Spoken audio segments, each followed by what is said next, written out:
साथियों नमस्कार, मैं हरिश्चंद्र बर्णवाल एचबी शॉर्ट्स में आप सभी का स्वागत करता हूं। दोस्तों, गृह मंत्री अमित शाह के कड़े तेवर से जो ये देश विरोधी गैंग है ना, सिर्फ उनको ही डर नहीं लगता, जो नक्सली हैं उन्हीं को केवल डर नहीं लगता, बल्कि आप ये जानकर आश्चर्य से भर जाएंगे कि कांग्रेस अध्यक्ष मल्लिकार्जुन खड़गे साहब को भी डर लगता है। अब कैसे लगता है, अभी मैं वही बताने जा रहा हूं। इनके सख्त तेवर को देखते हुए जो कांग्रेस के अध्यक्ष हैं मल्लिकार्जुन खड़गे साहब, उन्होंने माफी मांग ली है। माफी क्यों मांगी है आप जानते हैं। अभी गुजरात को लेकर के मल्लिकार्जुन खड़गे साहब ने एक गजब का बयान दिया। ऐसे बयान तो राहुल गांधी से एक्सपेक्टेड है, लेकिन मल्लिकार्जुन खड़गे साहब बोल रहे गुजरात के लोग अनपढ़ होते हैं। आप सोचिए, ये कहा था। अब जैसे ही अमित शाह जी ने इस पर अपना स्टैंड क्लियर किया, बताया कि इसको कैसे हम आगे बढ़ाएंगे, तुरंत उनको समझ में आ गया, माफी मांगी उन्होंने। मैं उनका ट्वीट दिखाता हूं, देखिए, हिंदी इंग्लिश दोनों में लिखा है इन्होंने।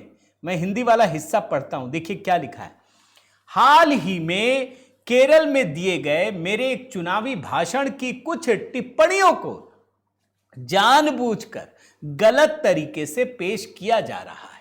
फिर भी मैं अपनी तरफ से जिम्मेदारी के साथ खेद व्यक्त करता हूं। गुजरात के लोगों के प्रति मेरे मन में हमेशा सर्वोच्च सम्मान रहा है, हमेशा ठीक नहीं लिखा है, और हमेशा रहेगा। वहां के लोगों की भावनाओं को आहत करना मेरा कभी उद्देश्य नहीं था। यह हकीकत है। अब ये बोल रहे हैं कि मेरे कुछ टिप्पणियों को जानबूझकर गलत तरीके से पेश किया जा रहा है। गलत तरीके से किया जा रहा है। मैं जरा वो बयान सुनाता हूं दोस्तों, आप सुनिए क्या गलत तरीके से किया जा रहा है। क्या उन्होंने नहीं कहा कि केरल के लोग चालाक होते हैं, उनको गुमराह नहीं कर सकते, शिक्षित होते हैं। मोदी जी गुजरात और अन्य जगह के अनपढ़ लोगों को बेवकूफ बना सकते हैं, केरल में नहीं बना सकते। सुन लीजिए आप। Please guide the people of Kerala. They are very clever. They are educated.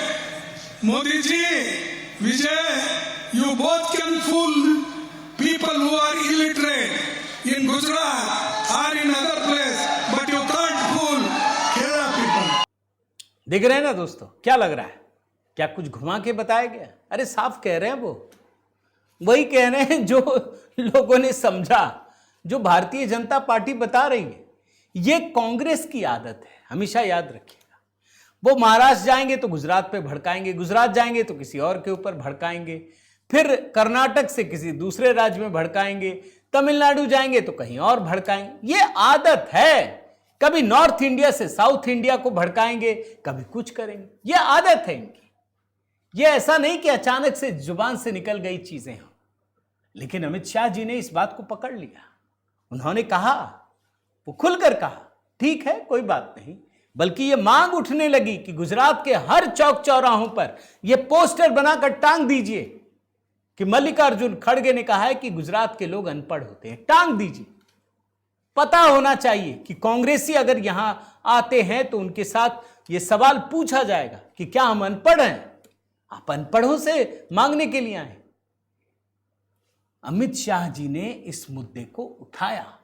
उन्होंने जानकारी दी, क्या महात्मा गांधी, स्वामी विवेकानंद, जितने भी महान जो लोग हैं, दयानंद सरस्वती, माफ कीजिएगा, तमाम जो बड़े बड़े, सरदार वल्लभ भाई पटेल, प्रधानमंत्री मोदी खुद भी हैं। अब आप सोचिए दोस्तों, जैसे ही अमित शाह जी ने इस पर अपना बयान दिया, तुरंत खड़गे साहब को समझ में आ गया, कांग्रेस को भी समझ में आ गया।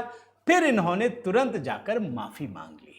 अब आप एक बात बताइए दोस्तों कि खड़गे साहब ने जो कहा और जिस तरीके से माफी मांगी, आपकी क्या राय है? कमेंट में जरूर बताइएगा। मेरा निवेदन है दोस्तों, इस वीडियो को लाइक कीजिए, शेयर कीजिए। अगर चैनल आपने सब्सक्राइब नहीं किया है तो ज़रूर कीजिएगा। एचबी शॉर्ट्स में अगर आपका प्रेम और स्नेह मिलता रहा दोस्तों, तो आगे भी यही प्रक्रिया जारी रहेगी। बहुत बहुत धन्यवाद। जय सिया राम।